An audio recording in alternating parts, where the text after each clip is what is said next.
Hey guys, a question that gets asked a lot is, what is that hump in the back of my neck? Right there on the back of the spine.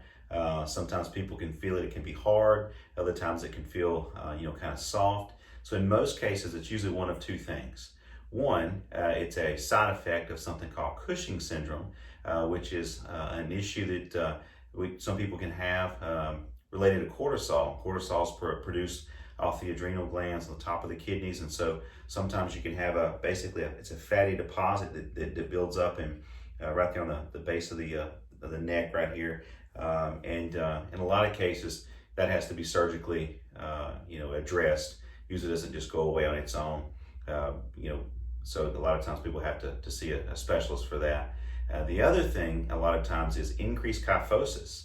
So what that is, our thoracic spine, it does have a natural kyphotic curve, but as we get older, and in some cases just younger folks with poor posture, that kyphosis can increase. There's been some research that supports 20 to 40% of older individuals will have an increased kyphosis throughout their lifetime, so much that it can cause some pain and some issues.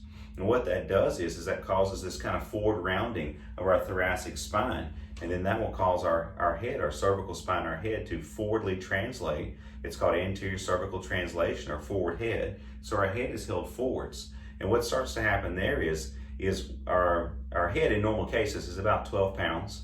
And then if you move forwards with forward head translation, about 2 inches, that goes up to 32 pounds of weight. And then it goes up with another inch forward, so 3 inches forward, around about 42 pounds. So you think about putting a 42-pound dumbbell on top of your head, and that can cause some neck pain, that can cause the muscles to fatigue, can cause the muscles in the neck to spasm.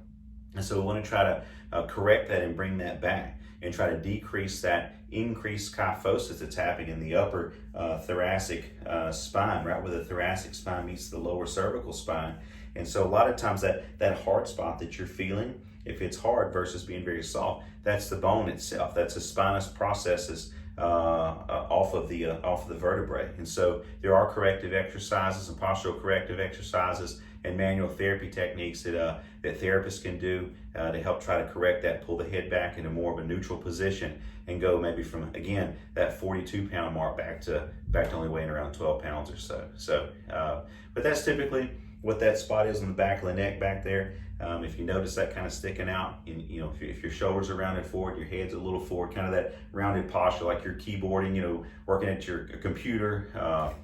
We've had, anybody, could be dental assistant, dental hygienist, even a surgeon, anybody who's forward like this a lot in this position will increase that rounding of the shoulders, which in turn means they're going to have an increased thoracic kyphosis. So I hope that helps, guys. Thanks so much.